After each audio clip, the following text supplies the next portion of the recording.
What's going on, folks? Welcome to the first of what I was hoping would be 12 or 13 preseason, or not preseason, pregame analysis. Lord knows what's going to happen now with what's occurred over the past few weeks, but it's been a long off season and we finally made it. So a lot has happened in the past, I don't want to say 36 hours, but like the past 20 plus hours, a lot has happened, honestly. And there's been a long series of events that have taken place, but we're going to talk about it tonight. Would also love to hear your comments and everything too. Before we get started, though, a couple other things, a couple house cleaning things. Nebraska led by, I want to say 11. Northwestern raced an 11-point deficit. They won today 31-28. Yeah, Scott Frost has stayed in Orlando. Jacksonville State, Stephen F. Austin, currently in a weather delay. Jacksonville State is taking the number 10 FCS team in the country to the woodshed. Alabama State and Howard, 1 o'clock. Pretty sure they've already kicked off, tied 0-0. Vanderbilt and Hawaii tonight at 10:30. The game we're talking about today, FAMU and UNC, kicks off at 8:15. But yeah, we're definitely going to talk about all of the players to watch, who's up, who's playing, and unfortunately, who we already know who isn't playing. Out of respect for the players that aren't playing, and I debated this actually this morning, I'm not going to talk about the guys that aren't playing, that the media has not already released the names of. So I won't be naming names that the media has not already talked about. So, but if y'all know, y'all put it in the comment section. But without further ado, let's go ahead and get it rolling. It's been a long time since that FCS playoff game. Let's go.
All right, so without further ado, let's just go ahead and jump into it. I don't know whether to give you the math behind all of this or to whether just give you, we'll just start with the facts of it all. So last season, FAMU finishes 9-3, projected to finish second in the SWAC East this year by the media, according to SWAC Media Day. They returned to the FCS playoffs for the first time in 20 years. They held Cole Kelly to his worst completion percentage last season. They won the Florida Classic for the first time in 9 years, outscored opponents last season by an average of 28-17. You'd like to see more offensive production. 85 penalty yards per game on average last season. 85 penalties per game on average last season. 23 of 45 in the red zone last season as far as TDs goes. Offense in total racked up 4,571 yards. Still searching for your first 10-win season since 1999. Offense and defense played to their potential the last two games of the regular season last year. Now, the interesting part about it, 20 guys ruled ineligible from what we heard from multiple reports. The one that I got to give kudos to the most, Allison Posey did the best job of anybody breaking this down and getting all the facts right and having it correct down to a T. So kudos to her. Because honestly, without her, we probably don't even have the correct story. Because some people wanted to speculate and say it was 35 guys. Some people are here speculating saying it's 40 guys. To be honest, like she said, it was 26 guys on Thursday night. They got it down to 20. according to Willie Simmons, they got the needle moving in the right direction. Hopefully more back by next week because the Lord knows we need them. So with that being said, let's go ahead and get into the numbers. So on total, and this is what I counted this morning when I looked at the roster online on the website, 121 guys are listed on the team on the website. 20 guys out of that 121 have been ruled ineligible. I'm not sure or certain who is a red shirt who's not going to play at all this season. I'm not sure if any freshmen are going to for sure be locks to play this season. I'm not sure. 16 out of the 16 are out for 4 games though. 4 players are gone for the season. You have 17 offensive linemen on the roster based on what I read this morning. You have 17 guys available. 7 offensive linemen are available tonight. Be it most of them are dealing with injuries. One of the 16 out of the 17 we're not certain of the status for sure, whether they're ineligible or whether they're just dealing with injuries. I'm hoping that the other 6, that the rest are dealing with injuries. So according to this, because you only have 7 available tonight, Cameron Coven, that was a name that was released by media, he is the lone lineman that we know of for sure that is ineligible. So that leaves you now, you only got 16 guys.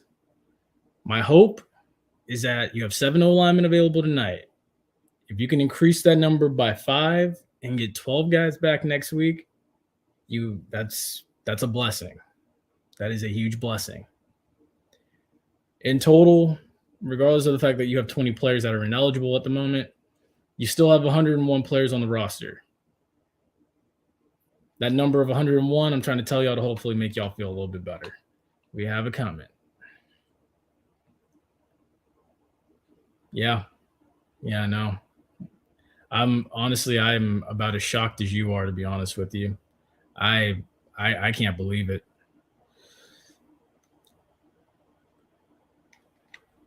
Oh yeah, absolutely. And that's what you're gonna likely see tonight. I was telling someone yesterday because someone was saying, what are the chances that you can find somebody or you can play with 7 guys? I told him, I was like, knowing what offensive linemen go through, there's a pile almost on nearly every play, and then cut blocking is a thing that is not caught every time.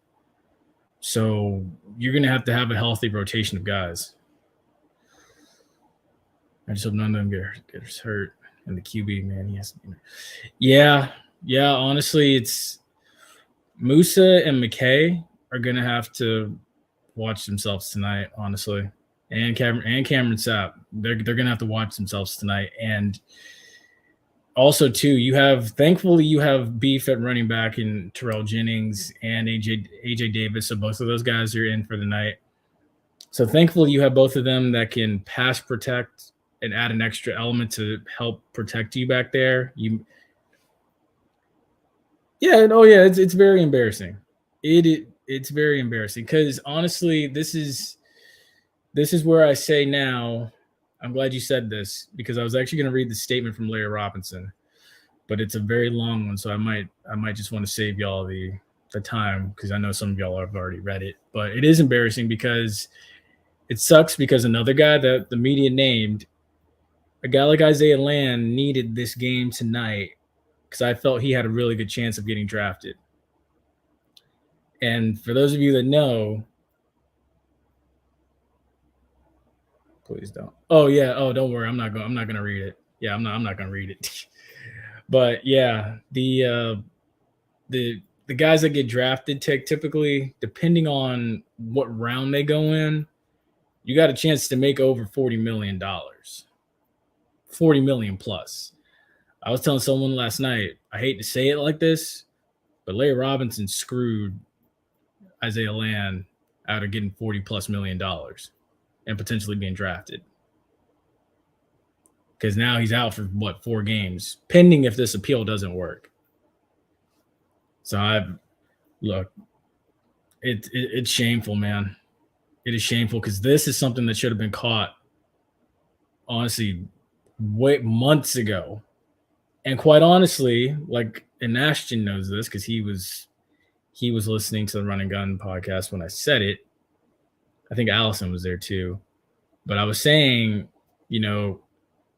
when you got rid of Gaucher, you should have had a backup plan set. It should not have carried on where they stated earlier in the summer, oh, okay, well, we're going to wait till the Orange Blossom Classic to name somebody. No. You should have had someone planned out to bring in the next month following if you were going to do it like that. Now, the way it looks, I'm not confident that they're going to have someone by the Orange Blossom Classic. I'm not confident they're going to have an AD by time homecoming rolls around. I'd say Florida Classic at the earliest is how I feel. Sad to say, but it is true. But my God, I'm sick for these guys. I'm sick for them. Now, last game for both teams for FAMU, of course, their last game was against Southeast Louisiana. You lost 14-38 in the FCS playoffs. North Carolina, they lost their last game, the Duke's Mayo Bowl. They lost to South Carolina and Shane Beamer, 21-38. So Mac Brown is looking to bounce back and kind of return his team back to that glory that they had in 2020 where they reached the Orange Bowl. Can he do it? I don't know. Not playing a true freshman. But a couple things about North Carolina. They finished 6-7 last year. Sam Howell was drafted by the Washington Commanders. We can't say the other name anymore, technically. Mac Brown's entering his fourth season in his second term at UNC.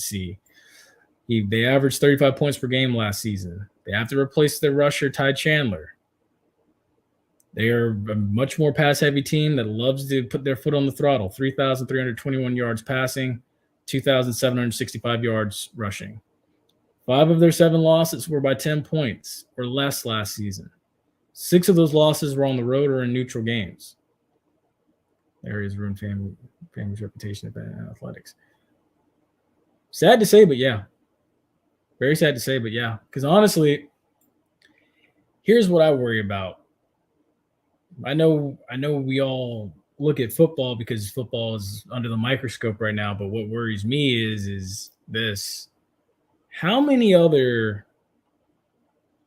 sports could potentially be at risk or could potentially have now been caught up? We don't know. Basketball could be in trouble. Coach McCollum needs to be checking with his guys ASAP. We're 10 weeks away as of Monday from the college basketball season starting. Coach Pillow, her basketball team, girls basketball, could be in trouble. Softball team could be in trouble when they start. Who knows how many other athletes are at risk? It's something that I worry about it. The first half of their schedule is designed to pad wins because it's going to get hard after that third game. Now, for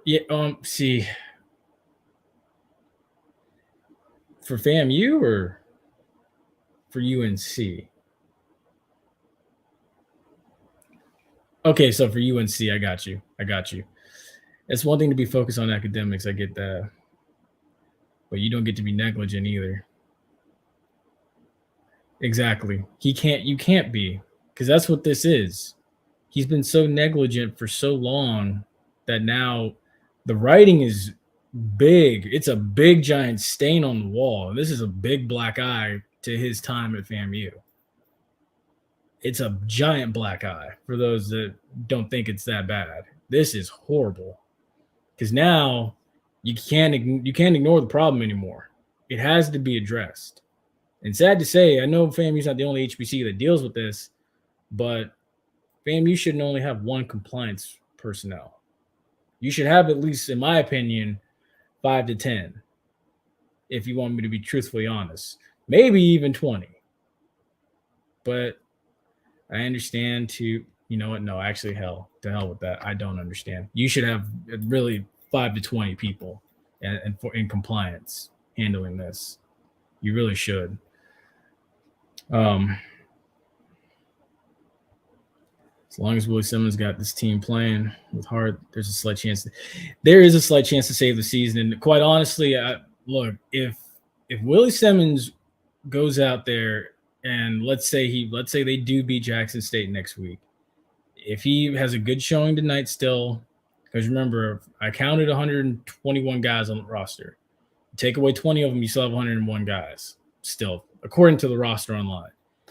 If you can go out and beat Jackson State next week and run the table and still make it to the SWAC title game and still make it to Atlanta, Willie Simmons deserves a lifetime contract. And you need to give him whatever drop of money he deserves, every drop of it. You need to get that cash cow out and give it all to him. He deserves every bit of money. But back to UNC though. Third worst defense in the ACC last season. They surrendered 32 points per game last season. They had the third best offense in the ACC. So, but a lot of that production drops off because now, Ty Chandler's gone. You lose Sam Howell, although Josh Downs still returns. Drake May's the true freshman coming in. But honestly, listening here on the ACC network as I watched the Florida State game before they broke over to this game, they did say Drake May, if he's not playing that well, they are going to pull him and put someone else in. So you're going to see multiple QBs on both sides play tonight, possibly. If Drake May is not consistent, he's out. Mac Brown's pulling him. You're going to see Jeremy Musa start tonight. What does he bring? He is available. Rashawn McKay is the backup tonight. He's available. Cameron Sapp also available tonight. DJ Jones, UNC starting running back for the night. 60 carries, 253 yards in 2021. Caleb Hood, the other running back, 97 yards, 1 TD. Josh Downs, 1,000-yard season last year, 8 TDs. Kamari Morales, 220 yards last season, 5 TDs at tight end. Linebacker Cedric Gray, 100 total tackles last season, 53 solo, 7.5 tackles for loss. For FAMU on the other side, unfortunately, I think we got to kind of point to 2 new defensive players to watch for tonight.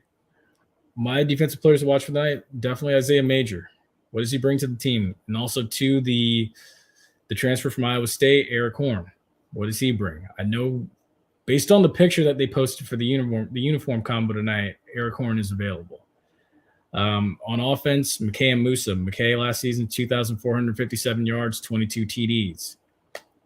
Terrell Jennings last season, 517 yards, 4 TDs. Jamari Shareed, 622 yards, 9 TDs. Xavier Smith, 713 yards, 3 TDs last season. Now, as far as the questions go, is the upset possible? Look, anytime you spot the ball, the upset's possible. But I just think, I don't see it tonight, unfortunately. I just don't see it tonight. I don't. I think that there's going to be a motivation because now this locker room feels like it's been attacked, and you're going to see a resilient group of guys tonight, and that's all you can ask for. I just hope they get through it healthy. But I don't see how they can even think about holding UNC to 30 points, but we'll see. How beneficial is it to have UNC week 1 or week 0? This is very beneficial because now you have a chance to see what you have before you go into conference play. And the other thing, too, about this, for a lot of the freshmen and a lot of the guys that are backups based off of just losing the 20 guys, although this was a curse, this is also a blessing for the guys that were sitting behind these guys that were the 20 guys that were ruled ineligible that can't play tonight. You have a group of guys now that can go out there and make a name for themselves. And to me, honestly, I hate to say it like this, but I view this as a routine preseason game. Go out there and see what you have. When young guys get in the game, I expect to see guys like TJ Demis on the offensive line if he's available tonight. I expect him to get in. 7 offensive linemen. Oh yeah, no, that's unfortunate because you're gonna have an ongoing rotation of guys. It's unfortunate. It really is. And that's why I say you want to see a freshman get in there and try to make a name for himself. This is an opportunity for those guys.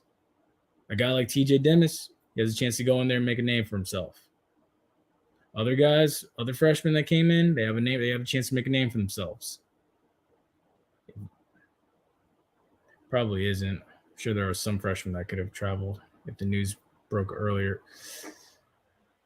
Yeah, who knows? See, and this is the thing about the whole speculating part. And I hate this because this happened. We're not sure of who made the trip.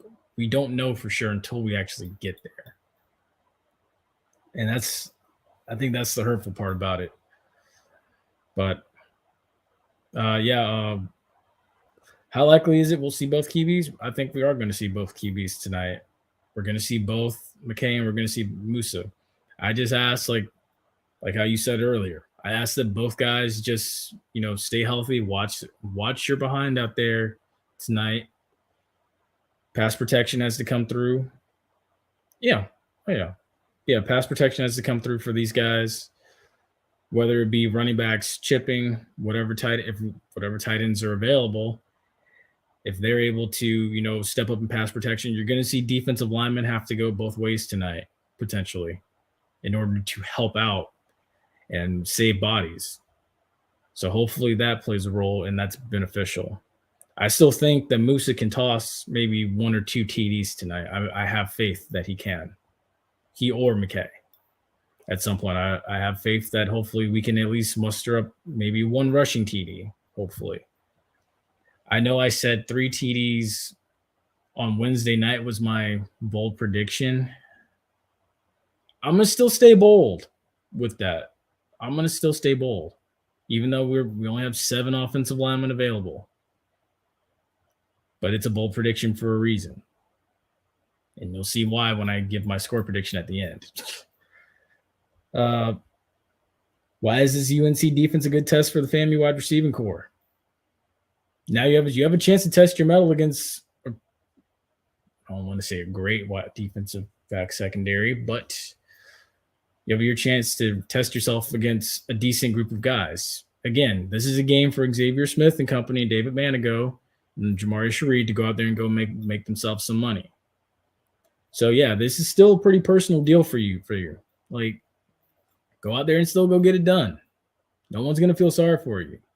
You got a chance to get invited to the Senior Bowl, the East-West Shrine game. Go out there and go make a name for yourself tonight. Why is UNC being one of the worst against the run beneficial? UNC is not that great against the run. You have a chance if Terrell Jennings and company can get going and if that offensive line can find a rhythm early. I know it's going to be tough. I know you're shorthanded, but you have to try to find a rhythm early. The gaps opened up against USF last year, although I will say, too, USF is more of a train wreck than UNC is by a great distance. If you can open up gaps and everything such as that, you still have a chance to keep the chain short, keep UNC on the defensive versus on the attack. You have a chance. You have to find a rhythm. You got to fight through adversity. That's all this is. This is adversity. Now, who steps up to replace Ty Chandler on the UNC side? I think it's DJ Jones. He's the leader in the clubhouse as far as carries goes and as far as yardage goes, honestly. So I think there is going to be a little bit of a drop-off at running back for UNC, and that's beneficial. So Dark Cloud's defense will have a chance to really show what they can do as far as the run game. I think that they can force turnovers. Josh Downs is a heck of a talent, but all the guys truly, really behind him are not that proven. He is the leader in the clubhouse as far as receiving yards goes by a wide margin. And he's breaking in with a QB that he has not had any game experience with. So you got to fly around still. I know we're short guys, but you still got to fly around. This goes back to the whole making a name for yourself. You changed your picks ever since then. Have I changed my picks? Honestly, throughout the first 4 weeks,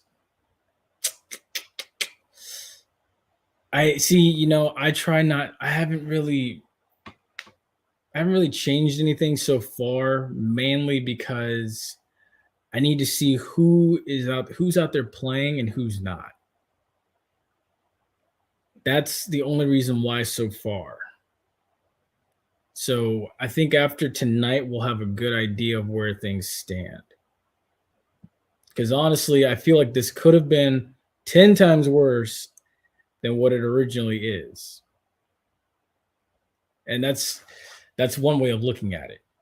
Now, I wish all the 20 were able to play, but it just doesn't roll that way. And hopefully you get some guys back that appeal.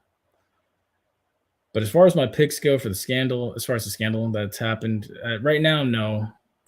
I would say no. We'll know more after tonight. So we'll see. I mean, look, hell, I'm still going to show up to Miami. I'm still expecting a good game. I still right now think that, call me crazy. Will you show the game live? No, I cannot do that, unfortunately, because I'm not in Chapel Hill, or as our basketball fans like to call it, Chapel Thrill. I am not in Chapel Hill right now, so I cannot stream the game. I don't have access to that. The game is on the ACC network. If you have the ESPN bundle, I want to say, because I know that bundle includes Disney Plus, Hulu. Yeah, it includes the ESPN Plus, Disney Plus, and Hulu. If you have that bundle, then you can watch the game and everything.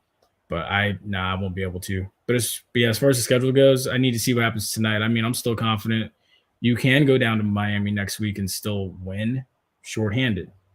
And if you win shorthanded next week, that's just more bragging rights, honestly. But I'm gonna still show up down to Miami.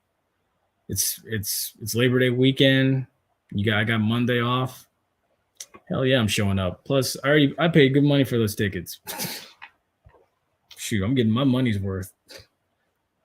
But also too, do we think Drake May is ready for the reins of this offense? I may have already asked this question, but we're going to see tonight. Again, he's a true freshman. You have the experience. You have transfers that have come in. Eric Horn, Kamani King they're all available tonight. You got Kendall Bowler, who's available tonight. You still have experience. Levy Jenkins is available tonight. Isaiah Major, he's out there. Jendell Hunt, he'll be out there. You have guys that can play and that can get to the ball and can still make a difference. If you can go in there and rattle Drake May, and I guess this is technically one of my keys to victory, honestly. Given all the negativity around FAMU football right now on the other side, Marquise locked up. Oh yeah, he definitely did. Oh yeah, he locked up a spot on the 53-man roster last night. He plays the majority of the game. There's 3 games worth of film just to go off of for him. He locked up a spot last night, and that, Ace, is why I think he's going to play week 1 on Sunday night against Brady.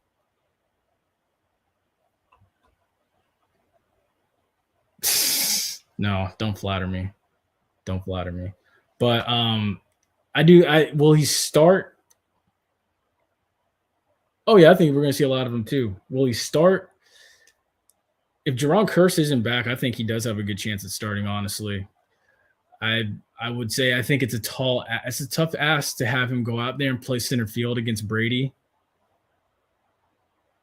Oh yeah, he definitely is. He should have been drafted by Jerry Jones. Jerry Jones can't do anything right. That's why Jerry Jones hasn't won a Super Bowl in over 30 plus years, or not 30 plus years. Let me stop being mean.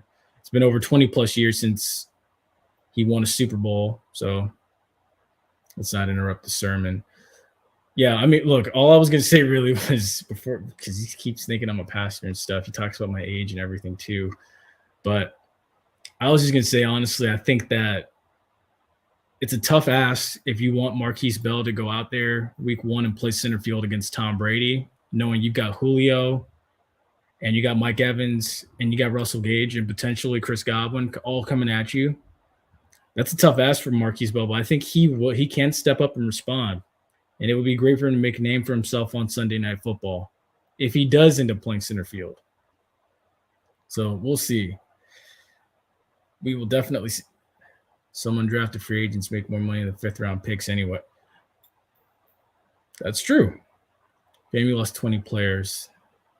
Does that mean Jackson State could win it all? Again, I mean, look, we still need to see what is put on the field tonight.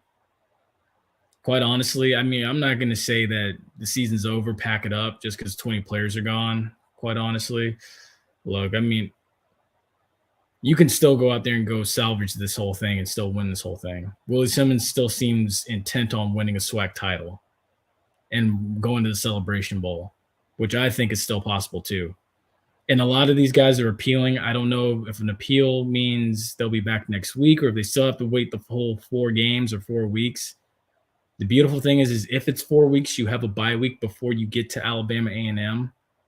So that means you have a chance to get guys back in time for that, because that's a very big deal. Hopefully Moose is the guy. Yeah, I mean, heck, I hope he does play well enough tonight. I know it's gonna be hard to grade Musa based off of what we see tonight because he's going in shorthanded with 7 guys available to protect him and McKay. It's gonna be hard to grade it. And that's another thing I would say to be wary of. The overreaction on social media from this game, should it get really out of hand, don't pay that much attention to it. Because honestly, in my opinion, I don't have FAMU winning this game anyway. But if it gets ugly, don't pay attention to the overreaction. People are going to make a big deal out of this because, FAMU got beat by this much and stuff. Look, half these people in the SWAC didn't want us in this conference anyway. And then what did we do last season? We showed up and we kicked all their asses for the most part. And we're likely going to do it anyway. Again, shorthanded with 20 guys missing. We're still going to probably come in this conference this year and kick ass.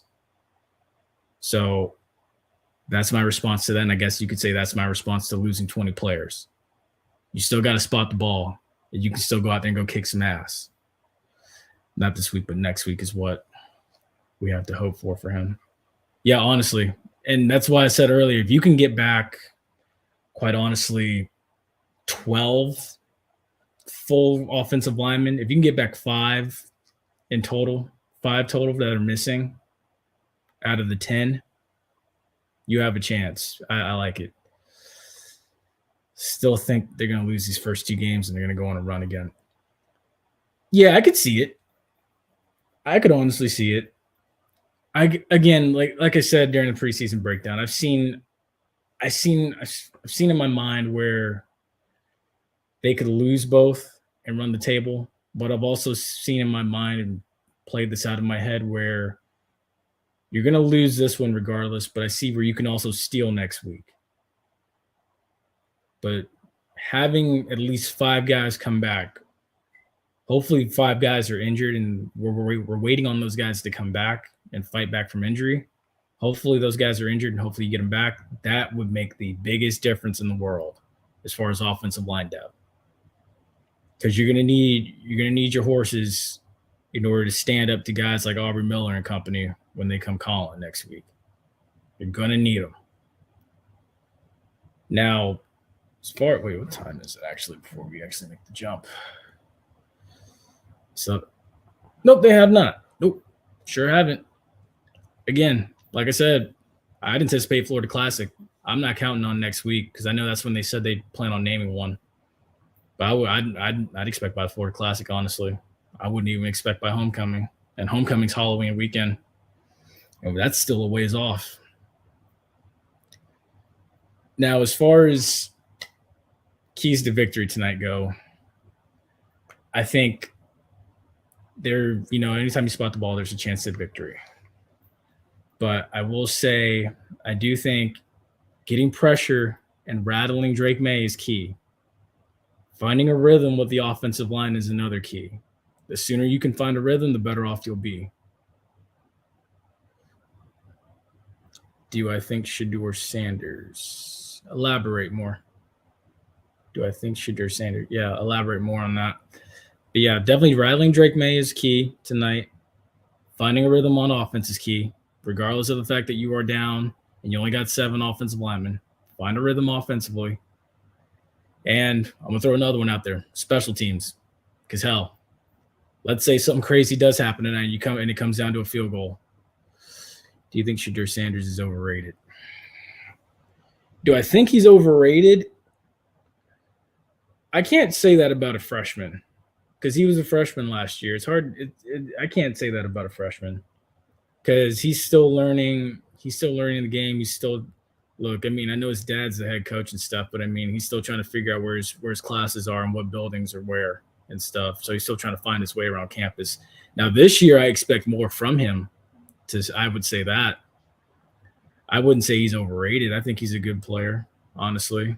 I mean, he's going to definitely get a shot in the NFL. Will he get drafted? Probably because of who his dad is, regardless of what his tape looks like. I think he'll get drafted. Same thing happened with Michael Jordan's son. He got a shot in the NBA, I think. But, yeah, no, I wouldn't say he's overrated. I don't think he's overrated. He's a good talent. But someone like General Hunt needs to fall on him and put all 300 plus pounds on him next week, if you ask me.